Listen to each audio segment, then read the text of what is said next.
I am curious, at what point in the process are you looking at upsell opportunities? So is there a certain like, okay, once they hit 80% utilization or 90%, we're going to start adding these other things. So we're only going to go and upsell stable revenue. Or I guess a better question is, how do you think about the timing of when and where to bring in upsell conversation to a customer? Yeah, this is a really good question. So I personally look when I'm thinking about growth, right? I think of a couple of things. So let's start off with, you said you see yourself as an AE, right? Sometimes you still see yourself like that. I think you have to really look at time allocation. If you are doing renewals, let's say, because that's always like a potentially a tricky topic, right? Are you taking away bandwidth from upselling because you're working on a renewal and you're trying to sometimes do churn prevention? Are you taking away bandwidth from bringing on new prospects? What's the ideal time allocation for you to maximize growth? That's one data point I would be thinking about, or one variable. The other question is, how much white space do you truly have? And a lot of times as executives, you say, oh, we have X number of customers, and so our TAM is Y. Is that truly your white space? Is that just theoretical TAM, or what's your SAM? What is actually sellable over the next 12 to 24 months? I would look at where your white space is, because let me tell you just a quick story. So I worked at this one place, and when I first came, so we had AEs doing new business and AMs doing existing business. And when I first joined, the AMs were crushing it. 200K was considered like a big deal. And this is years back. And they were upselling deals to 400-500K. And they were crushing it. The AEs were looking on the AMs enviously. They're like, oh my goodness, if I just had the existing business, I would crush it. Then after about 2 years, the tide changed where the AMs sold into they sold into the white space. And now they were fighting to protect the base. They had 400-500K deals now, and they didn't want that churn, and they weren't easily turning to 700-800K deals. The new business, however, started really taking off. We went from early adopter phase to mainstream customers. So we were getting the Walmarts, the Targets, the NFL, and like great logos. And we were bringing in 300-400K new business deals, which is fantastic. So now the AMs were looking enviously upon new business, saying, oh, they get all the big deals. The point of the story is, where is your growth? Is your growth in upsell, or is it in new business? And based upon that, I'll say that's another big factor into thinking about how you align your organization.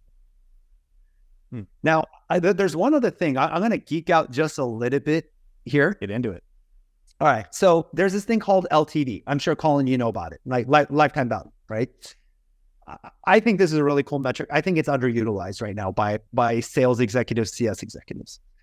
So the way most B2B companies B2B SaaS companies calculate LTV is life expectancy times ASP times gross margin percentage. Like, these are the three things generally. I mean, some people do it differently, but generally speaking, that's how you do it. So life expectancy is essentially 1 divided by the churn rate. So if your churn rate is 10%, it's 1 divided by 10%. So your life expectancy is 10.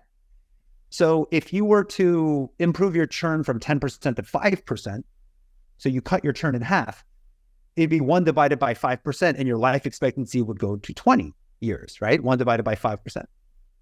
So what that would essentially do is it would double your LTV, right? Mm-hmm. So because you're doubling your LTV because you're cutting your churn in half. Now, the one thing I don't know if people realize this is that churn and ASP are almost identical. Are directly correlated. So if you have a 10% increase in ASP, but you also have a 10% increase in churn, it basically nullifies all gains, and your LTV is exactly the same. So that's essentially how it works. So going to growth, and like, if you're trying to prioritize growth, where should you put renewals? Let's say you gave renewals to sales.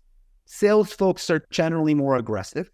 And let's say they can increase ASPs by 10%. You have 100K ASP, they bring it up to 110K. Okay, that's fair. But generally, when you're more aggressive, you are going to drop a few more balls, right? And so let's say your churn then goes up 10%, and your churn, let's say it was 10%, it goes not up to 20, that's a 100% increase, but if your churn goes from 10% to 11% in that scenario, right? You're from an LTV perspective, you have gained nothing. So you need to make sure when you're thinking about growth and all your strategies that if you're going to increase ASPs with different strategies, you need to balance it with what is this going to do to your churn, because that'll impact your life expectancy and that's going to dictate what your LTV is. I know I geeked out there for a little bit, but does that make sense? Yeah. Let me pare it back. The core idea that came back to me, and I spent enough time in stats and economics in college that the idea of the demand curve comes to mind, which is, the idea that volume and price have there's a correlation, and you can plot it out on a curve effectively. The higher the price is, the lower the demand is going to be, and it's sort of the same idea in this instance. 100%. So if you're trying to grow, you don't want to just think about this quarter. You want to think about, hey, the next 4 quarters, 6, 8 quarters. If you do that, you want to think in terms of LTV as well. Totally. In that scenario, what I'm saying is that any strategy that you implement that allows you to grow, increase your ASP, that's fantastic, right? But you have to make sure that you're not sacrificing the net gains by potentially increasing churn as well. They're directly correlated from a percentage perspective. 100% agree. I'm not going to name the vendor, but there's a vendor that we all know that I was a longtime customer of, that every year price went up 7 to 15% because F you, that's why. No additional value. When we would push back, oh no, CEO says it has to, or we're going to turn you all off.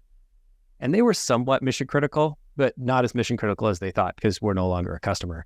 And they got us up from, an amount to, but I think they almost doubled over 5 or 6 years. They almost doubled the size of our account, which sucked for us and is the reason why we eventually left.